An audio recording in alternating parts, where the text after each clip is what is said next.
Nous allons à nouveau lire et sonder 1 Corinthiens 7.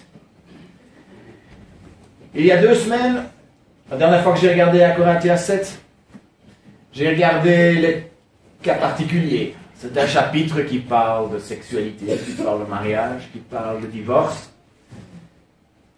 J'ai parlé de tous ces cas particuliers où, oui, c'est vrai, il vaut mieux se séparer, etc.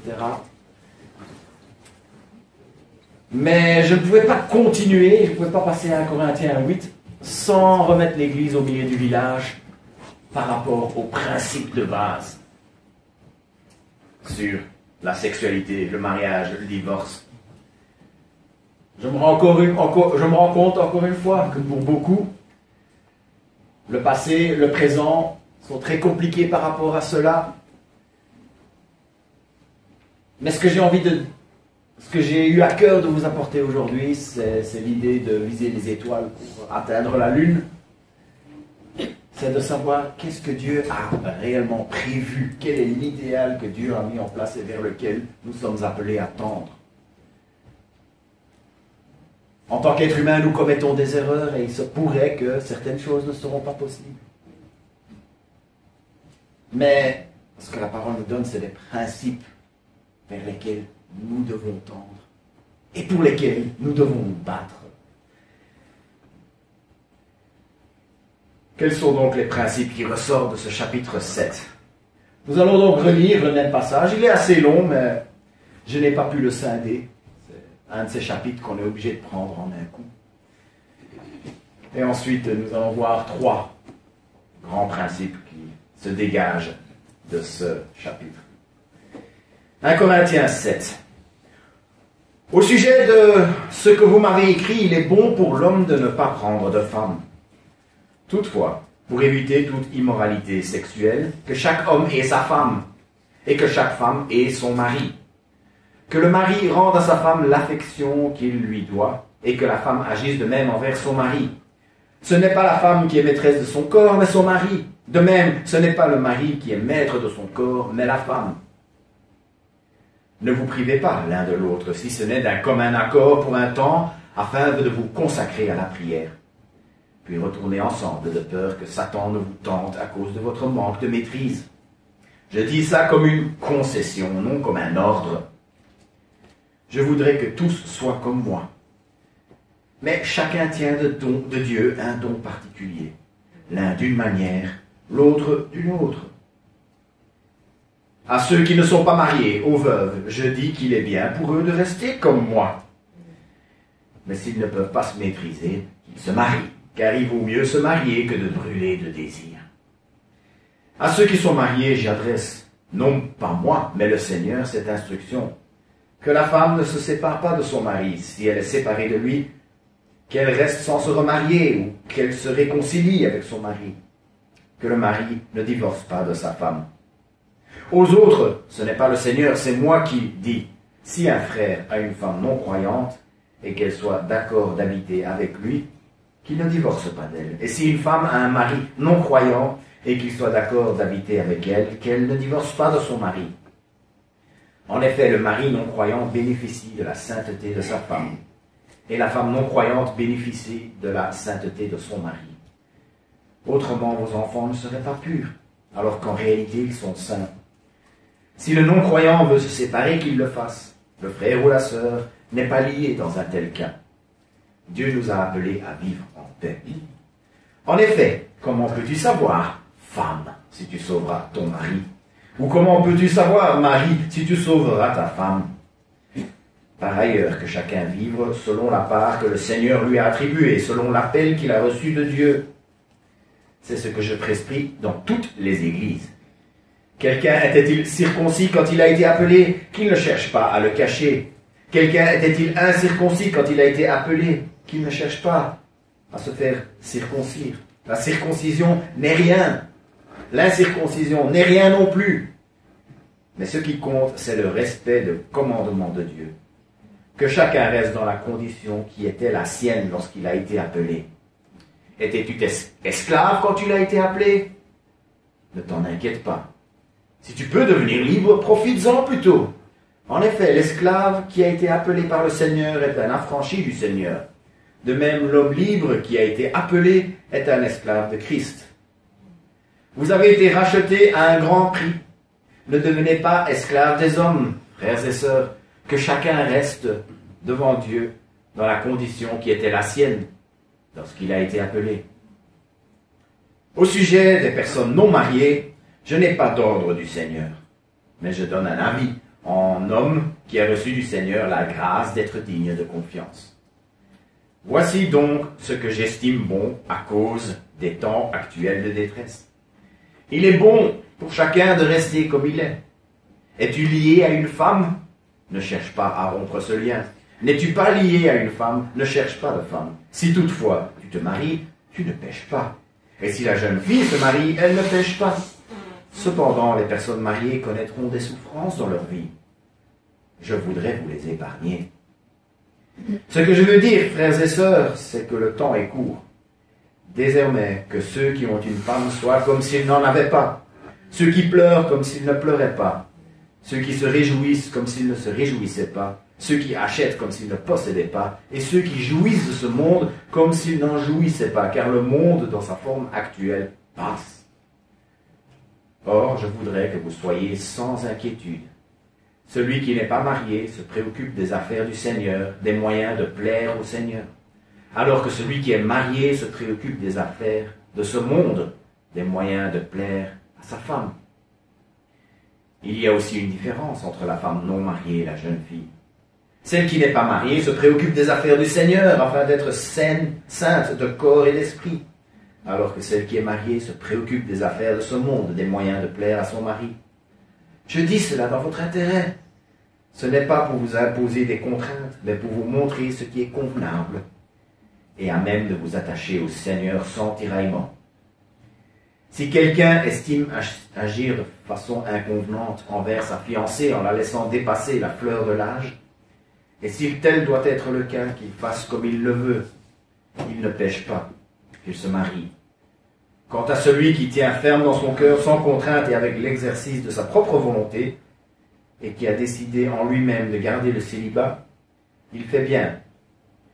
Ainsi, celui qui se marie avec sa fiancée fait bien, et celui qui ne se marie pas fait mieux. Une femme est liée à son mari aussi longtemps qu'il est vivant. Mais si le mari meurt, elle est libre de se remarier avec qui elle veut, à condition que ce soit dans le Seigneur. Cependant, à mon avis, elle est plus heureuse si elle reste comme elle est. Et moi aussi, je crois avoir l'Esprit de Dieu. Jusque-là, la lecture de Dieu, prions. Seigneur notre Dieu, un long chapitre, un chapitre qui nous fait nous gratter la tête parfois, mais nous te remercions, Seigneur, parce que tu donnes ton esprit.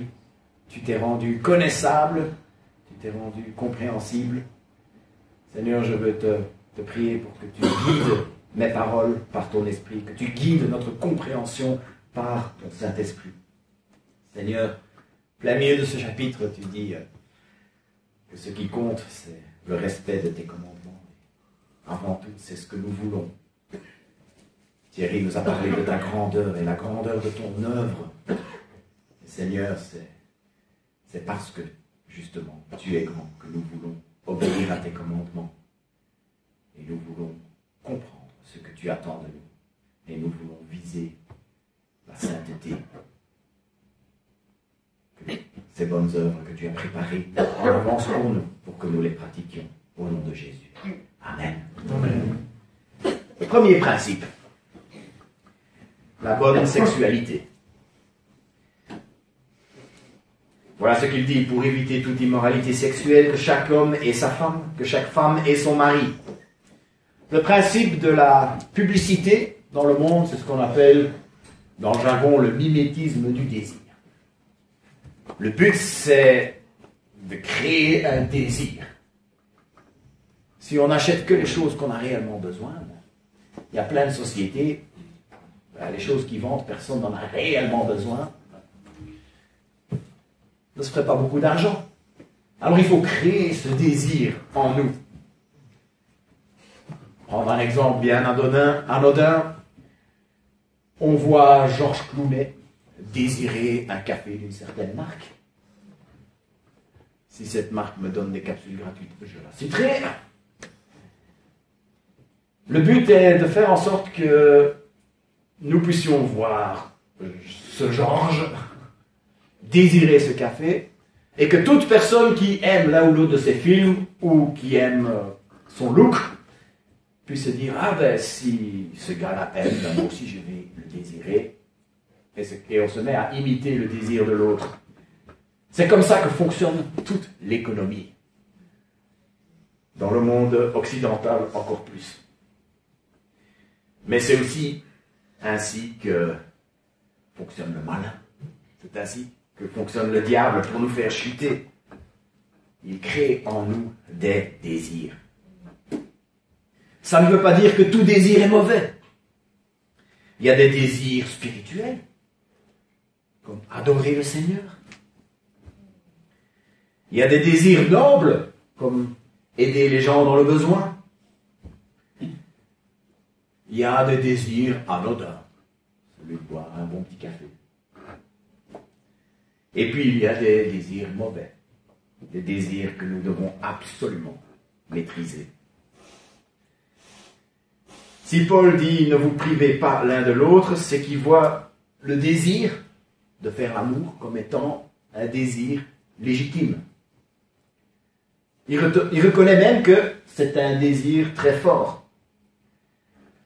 Oui, on a un peu de mal parfois à en parler, dans l'Église surtout. Dans ma jeunesse, j'ai été béni de pouvoir bénéficier du ministère de certains prédicateurs, Stuart McAllister, George Brewer, Jan Denau, qui ils en parlaient de manière très très forte, même parfois un peu crue. Et voilà, j'ai pu bénéficier de ce ministère-là. Ça allait parfois un peu loin. Et je me disais, quand moi je serai prédicateur, je vais parler comme eux. Mais le jour où moi je suis arrivé au micro, je me suis rendu compte que c'est pas si facile que ça. On finit vite par se demander, mais qu'est-ce que les gens vont penser de moi? J'ai commencé à craindre d'en parler. Et puis j'ai vu ce chapitre. Et j'ai vu comment l'apôtre Paul en parle.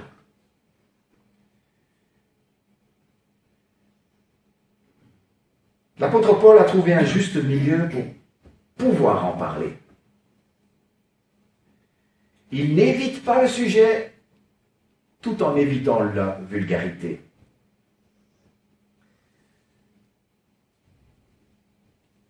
Il en a parlé sans détour, mais il n'a pas utilisé certains mots.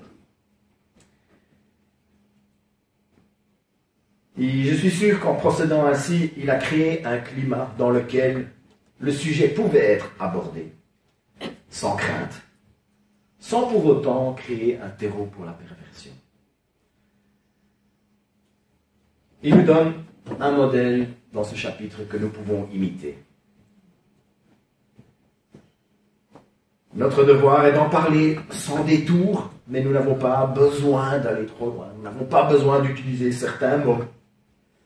J'ai connu un prédicateur qui parlait des positions. Non, je ne vais pas faire ça. Paul ne le faisait pas non plus.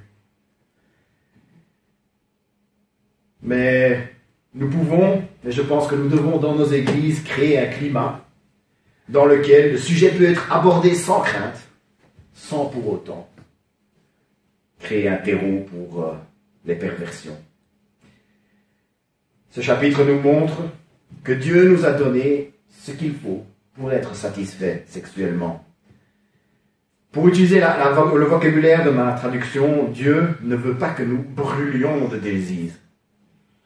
Il ne veut pas que nous brûlions de désir, mais en même temps, ce n'est pas quelque chose d'absolu. Tout n'est pas bon. Je vais parler pour les hommes, tout simplement parce que j'en suis un, ben oui. Et aussi parce que c'est avec les hommes que j'en parle le plus souvent, heureusement. Mes sœurs, je m'adresse aux femmes, je suis persuadé que vous allez pouvoir mettre au féminin tout ce que je vais dire maintenant. C'est avec sa femme qu'on doit chercher à être satisfait sexuellement, et la parole nous autorise à ça. Mais la parole ne nous donne pas de place pour des arguments tels que « j'en ai besoin, j'ai besoin d'autres femmes, rien qu'une, c'est pas bon ». Il ne nous donne pas de place pour ce genre d'arguments. Il ne nous donne pas de place pour des arguments tels que « j'en ai besoin, c'est plus fort que moi ». N'oublions pas ce que dit 1 Corinthiens, que Dieu ne nous permettra jamais d'être tentés au-delà de nos forces. Il ne nous donne pas de la place pour des arguments tels que je n'ai pas de femme, je suis seul, mais j'en ai besoin, la tentation est juste trop forte. Non, la parole de Dieu nous dit clairement que nous ne serons jamais tentés au-delà de nos forces. Ça, c'est le premier point. La bonne sexualité. Puis le deuxième principe, c'est le bon couple. Pour ça, l'appui scripturaire est très simple. Verset 39. Une femme est liée à son mari aussi longtemps qu'il est vivant, mais si le mari meurt, elle est libre de se remarier avec qui elle veut, à condition que ce soit dans le Seigneur. On se marie dans le Seigneur. Voilà le bon couple. S'adresse maintenant à ceux et celles qui ne sont pas mariés, qui cherchent un partenaire. On a les critères mineurs, on a les critères majeurs, et puis on a un critère sine qua non. Critère mineur, est-ce qu'il est beau? Est-ce qu'il est en forme? Est-ce qu'il a une bonne situation? Est-ce qu'il a de la conversation? Côté de ça, il y a les critères majeurs. Est-ce qu'il va bien me traiter? Est-ce qu'il sait se maîtriser? On peut mettre tout ça au féminin aussi, bien sûr. Et puis il y a le critère sine qua non. Aime-t-il le Seigneur? Notre Église a officialisé sa position là-dessus l'année dernière dans notre disposition d'ordre intérieur. Voilà la phrase qui est dite, c'est que nous marions des couples nés de nouveau dont au moins un des deux est bien connu dans l'Église. Moi, en tant que pasteur, voilà, si on me demande de faire un mariage en dehors, avec quelqu'un que personne ne nous connaît, pas quelqu'un de la famille, je pourrais encore le faire, mais j'appliquerai encore le même principe. Marie, deux chrétiens nés de nouveau. Je peux vous le dire, j'ai déjà refusé des belles opportunités, même lucratives, qui allaient dans ce sens-là, qui allaient à l'encontre de ce principe. Jeannot Gogel a dit aux jeunes une fois, si vous vous mariez ou si vous vivez avec un non-croyant, vous aurez Satan pour beau-père. Est-ce que nous voulons vraiment ça? Je pense qu'on pourrait même aller même plus loin que ça. Je l'ai dit à quelques personnes qui sortaient avec des non-croyants, et qui pensaient faire leur vie avec. J'ai dit, il y a deux faits que vous devez savoir. Dans mes connaissances, je connais des couples croyants ou non-croyants, et beaucoup d'entre eux ont eu énormément de mal, ou n'ont pas réussi à transmettre leur foi à leurs enfants. Fait numéro 1. Fait numéro 2, c'est que quand on devient parent, on découvre un genre d'amour dont on se sentait même jamais capable. Nos enfants deviennent incroyablement précieux. C'est quelque chose que j'ai découvert quand je suis devenu papa, qui m'a vraiment surpris. Si on met ces deux faits ensemble, nos enfants deviennent précieux. Et si le partenaire n'est pas croyant, on va avoir du mal à transmettre notre foi. C'est qu'on va donner naissance à des enfants qui vont finir en enfer. Est-ce qu'on veut vraiment ça?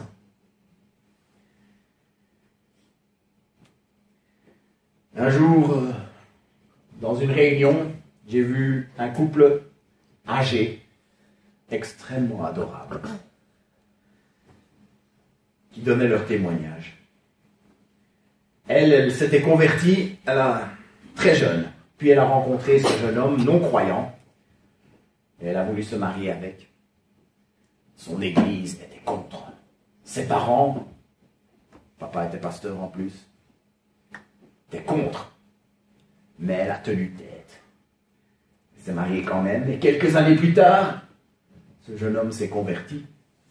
Et ils sont devenus un couple solide dans l'Église. Un exemple d'amour et de dévouement. Et j'entendais dans les coins de la salle des choses du genre: oh, quelle belle histoire! Oh, quelle église honteuse! Quel pasteur froid! Mais vous savez quoi? Ce qu'on a là, c'est un exemple du Seigneur qui agit malgré la désobéissance. Heureusement, le Seigneur agit parfois malgré notre désobéissance. Mais on ne doit pas prendre ça comme argument pour justifier une désobéissance aujourd'hui. Si Dieu agit malgré notre désobéissance, ce n'est pas une raison de désobéir demain. Je connais beaucoup de couples croyants, non-croyants, et j'en ai discuté avec pas mal d'entre vous qui sont dans ce cas. Aujourd'hui, nous voulons exprimer toute la compassion que nous pouvons envers ces gens et de les aider, chacun d'entre vous qui êtes dans ce cas-là. Mais je vois 4 scénarios possibles quand un croyant et un non-croyant se mettent en couple. Scénario numéro 1, ça arrive parfois que le non-croyant se convertit, vient au Seigneur, et que c'est une belle histoire merveilleuse. Le Seigneur bénit les choses à partir de là. Deuxième scénario, c'est que tout reste comme ça, il y a une entente cordiale, mais le croyant dans le couple en souffre, parce qu'il ne peut pas vivre sa foi comme il le voudrait.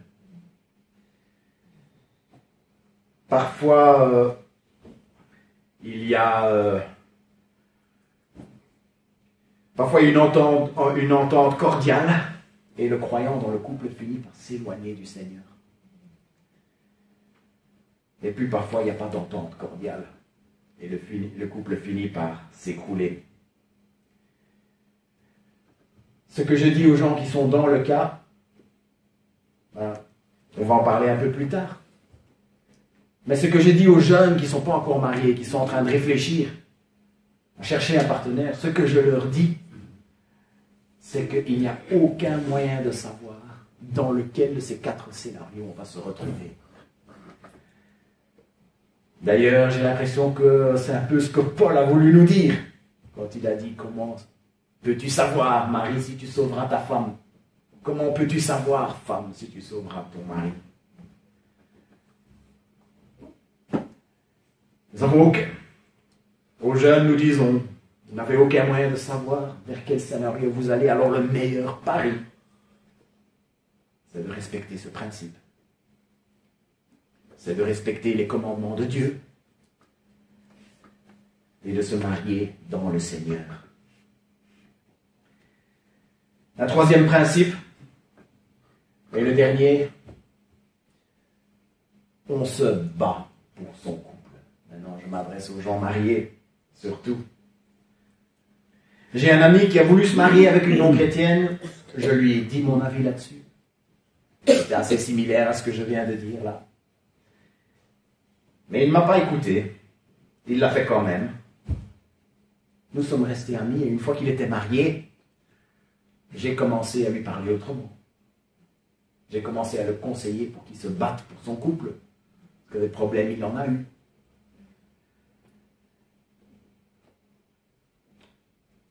Le mal avait été fait. Le mal ne pouvait pas être défait, mais maintenant il fallait qu'il se batte pour faire fonctionner ce couple. Il y a des versets, il y a des versets clairs, il y a des choses qui sont parfois, il faut un peu creuser pour bien les comprendre, mais ici il n'y a pas besoin de beaucoup creuser, ça saute aux yeux. Verset 10, que la femme ne se sépare pas de son mari. Le verset 11, que le mari ne divorce pas de sa femme. Le verset 27, ne cherche pas à rompre ce lien. Le lien. Le couple représente un lien sacré. Ce lien représente l'union que nous avons avec Christ. Dès la création, depuis le début, Dieu a mis en place ce principe. L'homme quittera son père et sa mère, s'attachera à sa femme, les deux deviendront une seule chair. Et Jésus lui-même a parlé de ce principe comme étant celui qui était là depuis le début. En Matthieu 19, n'avez-vous pas lu que le Créateur au commencement a fait l'homme et la femme, qu'il a dit, c'est pourquoi l'homme quittera son père et sa mère, s'attachera à sa femme, les deux ne feront qu'un. Ainsi, ils ne seront plus deux, mais ne feront qu'un. Que l'homme ne sépare donc pas ce que Dieu a uni. Les gens à qui il a parlé ce jour-là ont répliqué encore avec un argument de situation. Oui, mais la loi a dit qu'un homme peut répudier sa femme. La réponse de Jésus était que ce n'est pas ce qui était prévu à la base. C'est à la création que Dieu a dit l'homme quittera son père et sa mère, s'attachera à sa femme. C'est seulement beaucoup plus tard que Moïse a été obligé de mettre certaines choses en place. Cette concession a été faite à cause de la dureté du cœur de l'homme. Alors moi, je ne peux pas prétendre connaître tout le conseil de Dieu. Parfois, j'ai ces petites impressions qui viennent. Voilà. Et ça ne vient peut-être pas du Seigneur, ça vient de moi. Mais moi, je suis persuadé que si dans la loi mosaïque, Dieu a mis en place des lois par rapport au divorce, des choses qui devaient être faites, je pense que ça a été surtout fait pour protéger les femmes qui étaient répudiées. Dieu ne voulait pas ça, mais malheureusement, à cause de la dureté du cœur, les séparations avaient quand même lieu, et dans ce cas-là, les femmes répudiées ne devaient pas se retrouver sans rien, il fallait bien qu'elles soient protégées par la loi. Mais ce n'est pas pour ça que Dieu est heureux de toutes ces choses-là. Il existe des exceptions, bien sûr. Le divorce est possible, ou le remariage est possible. J'en ai parlé il y a 2 semaines. Mais comme je l'ai dit, aujourd'hui, je veux vraiment parler du principe de base. Je parlais de l'objectif premier. Si on est marié, notre objectif premier doit être de faire fonctionner, de faire réussir son couple. J'ai connu des pasteurs qui ont été fortement critiqués pour ne pas avoir donné le feu vert pour un divorce. C'est le coup classique du « dis-moi ce que j'ai envie d'entendre, sinon je vais te critiquer ». Alors ce que je vais dire maintenant, dans les 5 minutes qui viennent, va peut-être sonner simpliste.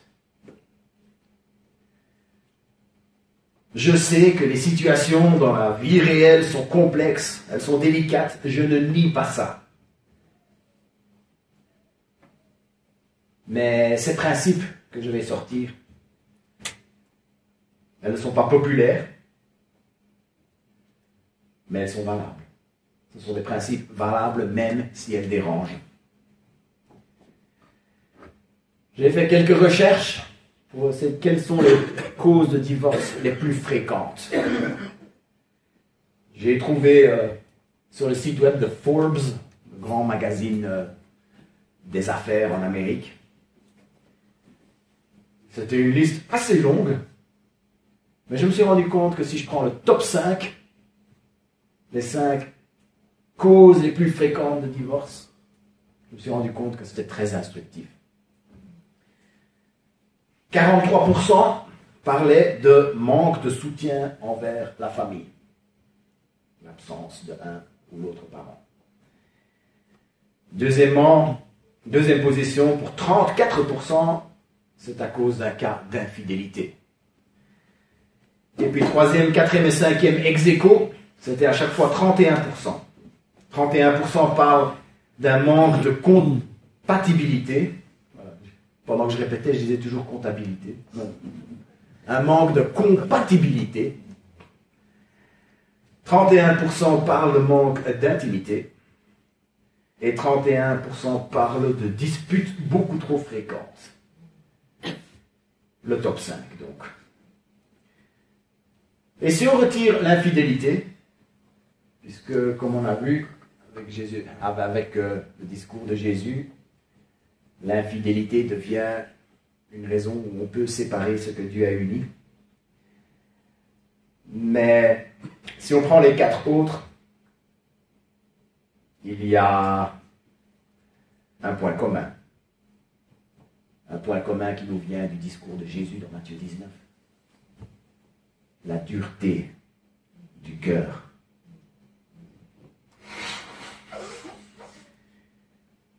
Parfois, la dureté du cœur, c'est de un conjoint, pas de l'autre. Parfois, c'est les 2 conjoints qui sont dans la dureté du cœur. Si quelqu'un laisse tout le boulot à l'autre, c'est que c'est de la dureté du cœur. Si 2 personnes se disent incompatibles, ben ça veut dire qu'on a 2 personnes qui refusent de changer. C'est de la dureté du cœur. Si on a 2 personnes qui ne font pas d'efforts pour assurer des moments d'intimité dans le couple, c'est de la dureté du cœur. Si 2 personnes se disputent sans arrêt et ne trouvent pas moyen d'arrêter cela, c'est de la dureté du cœur. Beaucoup de mariages, c'est une conviction que j'ai, auraient pu être sauvés si des chrétiens avaient accepté le Saint-Esprit adouci, laissé le Saint-Esprit adoucir leur cœur. Quand Jésus nous sauve, il désire nous voir grandir. C'est ce qu'on appelle la sanctification. C'est de progresser de gloire en gloire. C'est Dieu qui a commencé une bonne œuvre en nous et qui l'accomplira le jour du Seigneur. Donc il est encore en train d'accomplir en chacun d'entre nous aujourd'hui. Il désire nous voir grandir. Le Nouveau Testament regorge de conseils sur l'attitude que nous devons avoir en tant que chrétiens, que nous devons avoir vis-à-vis du monde, que nous devons avoir les uns envers les autres. Et ces attitudes, ces vertus, deviennent d'autant plus importantes dans un couple. Éphésiens 4:2. En toute humilité et douceur, avec patience, supportez-vous les uns les autres dans l'amour. Humilité, douceur, patience. 2 personnes qui mettent cela en pratique. 2 personnes qui, en obéissance à Christ, cultivent ces vertus dans leur vie, vont se mettre à se soutenir l'un l'autre dans la famille. Ils peuvent sauver leur couple. Éphésiens 5 parle de femmes qui se soumettent à leur mari et de maris qui se sacrifient pour leurs femmes. C'est la combinaison gagnante. La soumission et le sacrifice. La combinaison parfaite. 2 personnes qui mettent cela en pratique. 2 personnes qui cultivent ces vertus dans leur vie vont pouvoir vaincre tout problème d'incompatibilité. Vont pouvoir changer pour devenir compatibles. Et ils peuvent sauver leur couple. Je me rends compte que je suis un petit peu sorti d'un Corinthiens 7. Je suis resté dans le sujet. Mais là, maintenant, je vais pouvoir entrer en plein dedans. Une autre cause fréquente de divorce, c'est le manque d'intimité. 1 Corinthiens 7, ne vous privez pas l'un de l'autre, si ce n'est d'un commun accord pour un temps, afin de vous consacrer à la prière, et puis retourner ensemble de peur que Satan ne vous tente à cause de votre manque de maîtrise. Je dis cela comme une concession et non comme un ordre. Ce n'est pas un ordre. Heureusement, Paul n'est pas en train de les ordonner. Faites l'amour, pas la guerre. Non. Mais on peut quand même dire que c'est un conseil.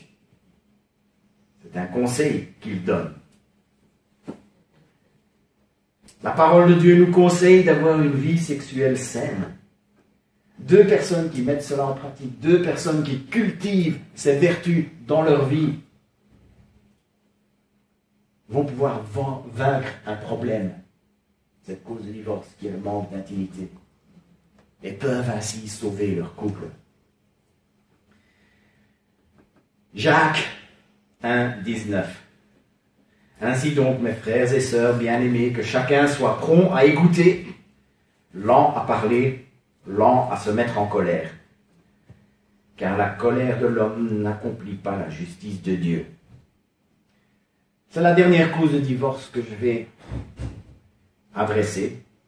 31% se divorcent parce qu'il y a des disputes beaucoup trop fréquentes.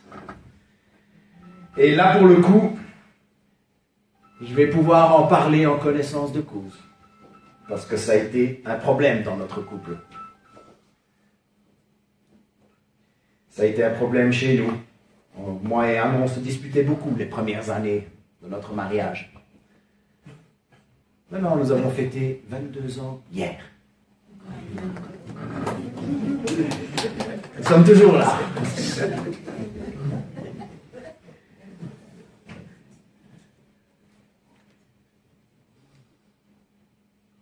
Je remercie le Seigneur pour l'aide par le Saint-Esprit, parce que nous nous disputions et nous avons tous les deux dû apprendre à mettre en pratique Jacques 1, 19. Être prompt à écouter. On ne s'écoutait pas assez. Lent à parler. On s'accrochait beaucoup trop à nos points de vue, même quand on avait tort. Lent à se mettre en colère. On avait cette tendance à se mettre en colère tout de suite. La colère de Dieu n'accomplit pas la justice de Dieu. Et je remercie le Seigneur pour l'aide de son Saint-Esprit, pour ce travail que nous avons pu faire en nous. Je ne peux pas parler pour mon épouse, mais pour moi, je peux parler. Sans l'aide de Dieu, je n'aurais pas été capable de changer. Le Saint-Esprit m'a changé pour cela, et c'est comme ça qu'on a pu sauver notre couple. Et c'est comme ça que, s'il y en a parmi vous qui se disputent beaucoup trop souvent, c'est avec l'aide du Saint-Esprit, si tous les deux s'y mettent, peuvent sauver ainsi leur couple. Le mariage n'est pas une chose facile, mais c'est une chose merveilleuse. C'est une chose qui est créée par Dieu. C'est une chose créée par Dieu pour refléter l'union entre l'homme et Dieu. Le mariage est une chose précieuse. Quand les problèmes arrivent, le mariage doit être protégé. Protéger son couple, ça peut vouloir dire ravaler sa fierté. Protéger son couple, ça peut vouloir dire renoncer à certaines choses. Protéger son couple, ça peut vouloir dire accepter de changer. Changer n'est pas une faiblesse. Changer, c'est de la sagesse. On se moque souvent des politiciens qui, voilà, il y a 10 ans, ils disaient ça et aujourd'hui, ils disent ça. Moi, je refuse de me moquer d'eux, pour cela en tout cas. Parce que ils ont eu l'humilité d'admettre qu'ils avaient tort. Quand ils ont découvert des nouvelles données, etc. Et puis on peut voir ça dans nos vies aussi. Pouvoir accepter de changer, ce n'est pas un aveu de faiblesse. C'est simplement de la sagesse. Si le Saint-Esprit nous a montré la bonne voie.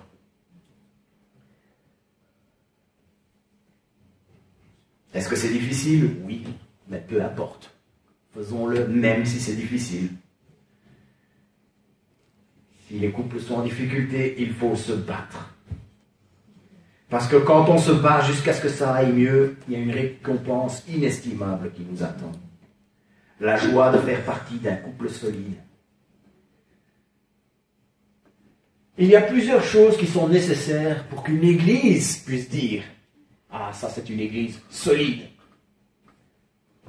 Pas mal de choses dont on a besoin pour qu'une église puisse être une église solide. Mais je vais en mentionner qu'une seule aujourd'hui. Pour qu'une église soit solide, il faut que les couples qui sont dans cette église soient des couples solides. Corde à 3 brins qui ne se rompent pas, où le Seigneur est là, dans ce couple. C'est pour ça que veillons, nous devons veiller. Veillons à vivre une sexualité agréée par Dieu. Veillons en nous mariant dans le Seigneur. Veillons en nous battant pour faire partie, pour former des couples solides. Prions. Seigneur notre Dieu, je veux te remettre chaque personne dans cette salle. Les situations sont tellement difficiles, tellement sensibles parfois. Peut-être qu'aujourd'hui, en adressant ce sujet, j'ai remué des couteaux dans les plaies. Je veux vraiment te demander pour que tu puisses consoler, tu puisses conseiller, que tu puisses permettre d'aller de l'avant. Seigneur, je veux te prier pour nos jeunes, Seigneur, pour les célibataires parmi nous, avec toute la difficulté, des difficultés qu'on ne comprend pas toujours.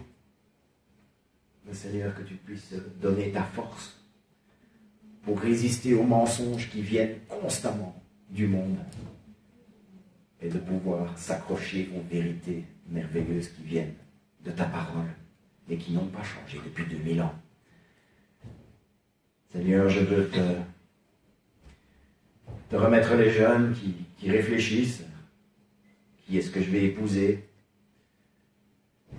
Seigneur, nous voulons te prier pour que tous puissent se marier en toi, Seigneur. Nous puissions former des couples solides pour demain. Et Seigneur, je veux prier pour tous les couples ici présents. Ceux qui ont des conjoints non-croyants à la maison, Seigneur, nous continuons à prier pour leur salut. Nous continuons à prier pour que tu touches les cœurs. Pour ceux et celles qui ont vécu des divorces, des remariages, Seigneur, nous voulons te prier pour qu'ils puissent ressentir ta compassion et notre compassion avec les difficultés qui viennent avec cela. Seigneur, que tous ceux qui sont dans des couples qui souffrent pour le moment, Seigneur, que ton Saint-Esprit puisse leur mettre vraiment le doigt sur ce qu'ils doivent faire. Seigneur, que la dureté du cœur ne soit pas ce qui nous freine. Seigneur, garde-nous. Garde mon cœur de toute autre chose, car de lui vient les sources de la vie. Seigneur, nous voulons garder tous nos cœurs. Ne nous permets pas à ce que la dureté de notre cœur nous empêche de recevoir les merveilles de ce que tu donnes quand nous obéissons à tes commandements. Merci Seigneur pour ton salut. Au nom de Jésus.